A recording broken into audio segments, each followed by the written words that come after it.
అందరికీ hi. So ఈరోజు మనం చేయబోయే రీడింగ్ ఏంటంటే హూ ఈజ్ యువర్ సోల్మేట్ అనమాట. సో చాలా మందికి క్యూరియాసిటీ ఉంటుంది కదా, మన సోల్మేట్ ఎవరో తెలుసుకుందామని. సో అందుకోసం ఈ వీడియో అనమాట. బట్ ఇది అందరికీ రెజినేట్ అవ్వాలని ఏం లేదు. సో ఎవరికైతే రెజినేట్ అవుతుందో తీసుకోండి, మిగిలిన వాళ్ళు వేరే వీడియోస్ ఏమైనా చెక్ చేయొచ్చు, నా ఛానల్లో ఉంటాయి. And okay, let's get started.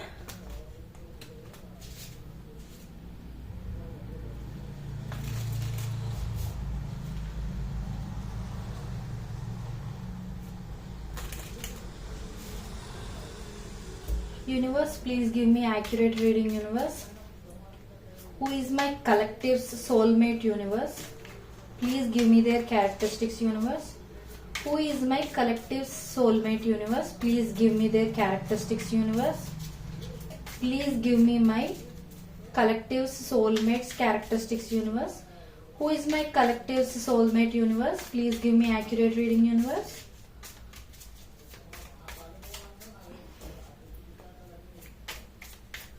who is my collective soulmate's characteristics? Universe,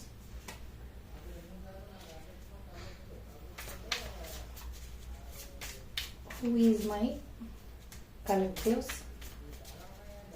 soulmate and their characteristics? Universe,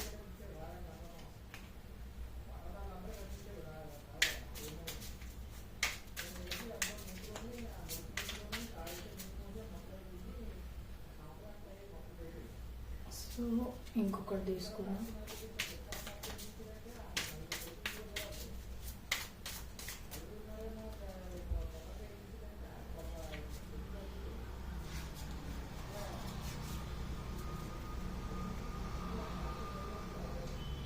okay, so నేను ఇక్కడ క్యారెక్టరిస్టిక్స్ అడిగాను కాబట్టి ఇవి వచ్చాయి. సో ఇప్పుడు ఏంటంటే ఫస్ట్ మీ సోల్మేట్ యొక్క క్యారెక్టరిస్టిక్స్ ఏంటంటే they might be too much over thinkers అయి ఉండొచ్చు.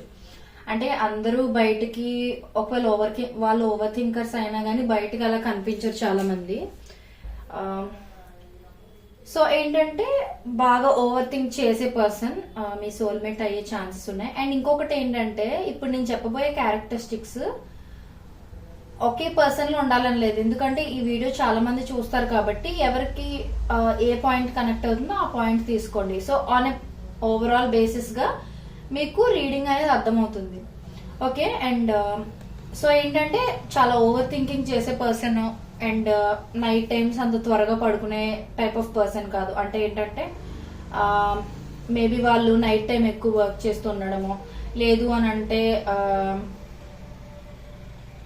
అంత ఎక్కువగా వాళ్ళ మెంటల్ హెల్త్ కి ప్రిఫరెన్స్ ఇచ్చుకోకపోవటం, అలాంటి కైండ్ ఆఫ్ పర్సన్ అనమాట. సో జనరలీ వాళ్ళు రెస్ట్ అంత ఎక్కువ ఏం తీసుకోరు and too much over think చేస్తూ ఉంటారు అనమాట. అంటే ఒక చిన్న విషయం గురించి కూడా వాళ్ళు ఎక్కువ ఆలోచించడం, ఒక చిన్న విషయాన్ని పట్టుకునైనా సరే టూ మచ్, అంటే అది పాజిటివ్ గానే అని అయినా తీసుకోవచ్చు, నెగిటివ్ గానే తీసుకోవచ్చు. మీకు చుట్టుపక్కల ఉన్న పీపుల్ ఎవరైనా దీనికి కనెక్ట్ అవుతూ ఉంటే మీరు తెలుసుకోవచ్చు హూ ఈజ్ యువర్ సోల్మేట్. అంటే వాళ్ళు మీ చుట్టుపక్కల ఉన్న వాళ్ళు ఎవరైనా అయి ఉంటే వాళ్ళలో ఈ ట్రేట్స్ ఉండుంటే వాళ్ళు కూడా మీ సోల్మేట్ అయ్యే ఛాన్సెస్ ఉండుండొచ్చు కదా. సో అందుకని సో ఏంటంటే ఇదొకటి. అండ్ నెక్స్ట్ ఏంటంటే వాళ్ళు ఫ్యూచర్ గురించి టూ మచ్ ప్లాన్ చేసుకుంటూ, అంటే ఏంటంటే ముందే ఇలా చేయాలి అలా చేయాలి అని ఐడియాస్ వేసుకుంటూ, అంటే స్టెప్ బై స్టెప్ చేసుకోవడం. కొంతమందికి ఏంటంటే అంత ప్లానింగ్ అది ఉండదు, బట్ ఈ పర్సన్ అలా కాదనమాట. సో ప్లాన్ చేసుకుంటూ ఇప్పుడు ఇది చేద్దాం, ఇది ఒకవేళ వర్కౌట్ అవ్వకపోతే నెక్స్ట్ ఈ జాబ్ ట్రై చేద్దాం, లేకపోతే నెక్స్ట్ ఏమైనా కోర్స్ చేయడమో, లేకపోతే వేరే కంట్రీ వెళ్దామనో, సంథింగ్ అలా ఏదో ఒక ప్లాన్ వాళ్ళకి ఉంటది అనమాట ఖచ్చితంగా. సో అందుకేంటంటే అండ్ వీళ్ళు ఏంటంటే బాగా అబ్జర్వ్ చేస్తారు, డీప్ అబ్జర్వర్స్ అనమాట. సో ఏదైనా సరే చాలా డీప్ గా అబ్జర్వ్ చేసి ఈజీగా పసిగట్టేయగలరు. ఫర్ ఎగ్జాంపుల్ మీరు ఎక్కువ రెడ్ కలర్ డ్రెస్సులు వేసుకుంటూ ఉన్నారనుకోండి, ఫర్ ఎగ్జాంపుల్ ఇది ఒక ఎగ్జాంపుల్ మాత్రమే. సో నెక్స్ట్ టైం మీరు ఎప్పుడైనా వేరే కైండ్ ఆఫ్ క్లోత్స్ వేసుకున్నప్పుడు మీరు అంత వైబ్రెంట్ గా కనిపించకపోవటం అలా ఏమన్నా వీళ్ళు నోటీస్ చేసేస్తారనమాట ఈజీగా. ఏంటంటే వాళ్ళ అబ్జర్వేషన్ అంత గొప్పగా ఉంటుంది అనమాట, ఏ విషయంలోనైనా సరే, మనుషులనే కాదు. అండ్ ఈ వీళ్ళు ఏంటంటే కొంచెం పొసెసివ్ కైండ్ ఆఫ్ పీపుల్ అనమాట. కొంచెం ఎలా అంటే వాళ్ళ పర్సన్ వాళ్ళతోనే ఎక్కువ ఉండాలని, అంత ఎక్కువ అంటే వేరే వాళ్ళతో మీరు ఎక్కువ మాట్లాడుతూ ఉన్నా వాళ్ళకి అంత నచ్చకపోవటం, వాళ్ళతో ఎందుకు అంత టైం స్పెండ్ చేస్తున్నారని వీళ్ళు సఫర్ అయిపోవడం, లోపలకు వీళ్ళు క్వశ్చన్ చేసేసుకోవడం. అంటే మేబీ మీరు వేరే ఎవరికైనా సొంతం అయిపోతున్నారని, అంటే in case if you are in relationship, అది నేను చెప్తున్నాను. రిలేషన్షిప్ ఇన్ ద సెన్స్ ఒక ఫ్రెండ్షిప్ లాగానంటే మీకు ఒక ఫ్రెండ్ కానీ ఎవరైనా, లేకపోతే రిలేటివ్ ఎవరైనా కానీ ఈ ట్రేట్స్ తో ఉంటే వాళ్ళు మీ సోల్మేట్ అయ్యే ఛాన్సెస్ కూడా ఉండి ఉండొచ్చు, కాబట్టి నేను చెప్తున్నాను.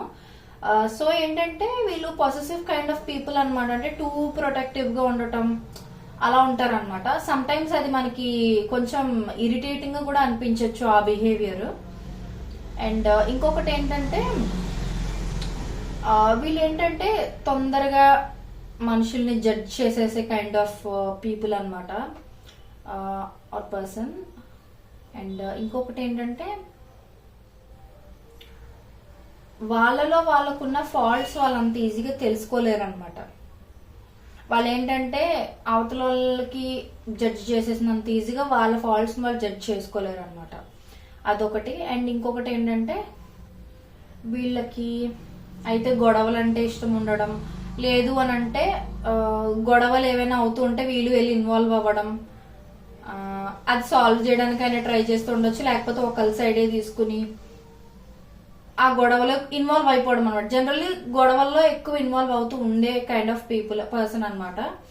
అండ్ టీమ్ వర్క్ బాగా చేస్తూ ఉంటారు. అండ్ కొంచెం నిదానస్తులు అని అనమాట. అంటే మరి అంత ఫ్యూరియస్ గా ఉండే కైండ్ ఆఫ్ పర్సన్ కాదనమాట ఇతను. వీళ్ళు ఎలా అంటే స్లోగా ఏ పని చేస్తున్నా అంటే కొంచెం నిదానమే ప్రధానం అంటారు కదా, ఆ కైండ్ ఆఫ్ పర్సన్ అనమాట. అండ్ వీళ్ళకి ఏంటంటే ఎప్పుడేమవుద్దో చెప్పలేమన్నమాట. అంటే సడన్ గా వాళ్ళ బిహేవియర్ మారిపోతూ ఉంటుంది అనమాట. అంటే ఇప్పుడు వరకు బాగానే మాట్లాడతారు, సడన్ గా మళ్ళీ బ్రేక్ అయిపోద్ది, మళ్ళీ తర్వాత ఎప్పుడో మళ్ళీ మంచిగా మాట్లాడేస్తారు, ఉండి సడన్ గా మీరు ఎవరో తెలీదు అన్నట్టుగా డిస్టెన్స్ మెయింటైన్ చేయడం ఇవన్నీ చేస్తుంటారు అనమాట. సో మీకు ఎలా అనిపిస్తుంది అంటే అసలు ఏంటి ఈ పర్సన్, అసలు ఎలాంటి కైండ్ ఆఫ్ పర్సన్ అన్నట్టుగా మనకు అనిపిస్తుంది అనమాట. అంటే డౌట్ గా అనిపిస్తుంది, ఏంటి అసలు వీళ్ళు ఒకసారి ఎలా ఉంటారు తర్వాత ఎలా ఉంటారు. ఫస్ట్ ఆఫ్ ఆల్ వాళ్ళకి సెల్ఫ్ కంట్రోల్ అనేది ఉండదు, వాళ్ళు ఏం చేస్తారో వాళ్ళకే తెలీదు, ఆ కైండ్ ఆఫ్ పర్సన్ అనమాట. అండ్ ఎక్కువగా ఒంటరిగా టైం స్పెండ్ చేయడానికి ట్రై చేస్తూ ఉంటారు. లోన్లీ పర్సన్ అని అనొచ్చు అనమాట. అంటే మోస్ట్లీ ఒంటరిగా ఉండడానికి, అంటే వాళ్ళకి ఫ్రెండ్స్ చాలా మంది ఎక్కువ ఉంటారు, బట్ వీళ్ళు ఏంటంటే లోన్లీగా ఉండడానికి, సింగిల్ గా టైం స్పెండ్ చేయడానికి ఎక్కువ ట్రై చేస్తూ ఉంటారు అనమాట. సో ఇవి మీ పర్సన్ యొక్క, ఐ మీన్ మీ సోల్మేట్ యొక్క క్యారెక్టరిస్టిక్స్ అనమాట. సో ఈ కైండ్ ఆఫ్ క్యారెక్టరిస్టిక్స్ ఏమైనా మీ పర్సన్ లో అంటే మీ రిలేటివ్స్ ఆర్ ఫ్రెండ్స్ దగ్గర ఎవరైనా ఉండుంటే వాళ్ళు మీ సోల్మేట్ అయ్యే ఛాన్సెస్ ఉన్నాయి. అండ్ సోల్మేట్ అనేది ఎప్పుడు పార్ట్నర్ మాత్రమే కాదు, it can be a friend to. Soulmates అనేవి ఎప్పుడు వైఫ్ అండ్ హస్బెండ్స్ లవర్స్ మాత్రమే కాదు, ఫ్రెండ్స్ కూడా సోల్మేట్స్ అయ్యే ఛాన్సెస్ ఉంటాయి. అంటే అమ్మాయి కూడా సోల్మేట్ అవ్వచ్చు, అబ్బాయి కూడా సోల్మేట్స్ అవ్వచ్చు. సో ఇది ఒక క్లారిటీ ఇస్తున్నాను నేను మీకు. సో ఇవన్నమాట క్యారెక్టరిస్టిక్స్. మీకు ఈ వీడియో నచ్చినట్లయితే please like, share and subscribe to my channel. And ఎవరికైనా పర్సనల్ రీడింగ్స్ కావాలంటే నా డిస్క్రిప్షన్ చెక్ చేయండి, prices are very reasonable. And ఎలాంటి వీడియోస్ కావాలి మీకు ఫర్దర్ అనేది కూడా నాకు ఖచ్చితంగా కమెంట్ సెక్షన్ లో చెప్పండి. Thank you so much, bye bye.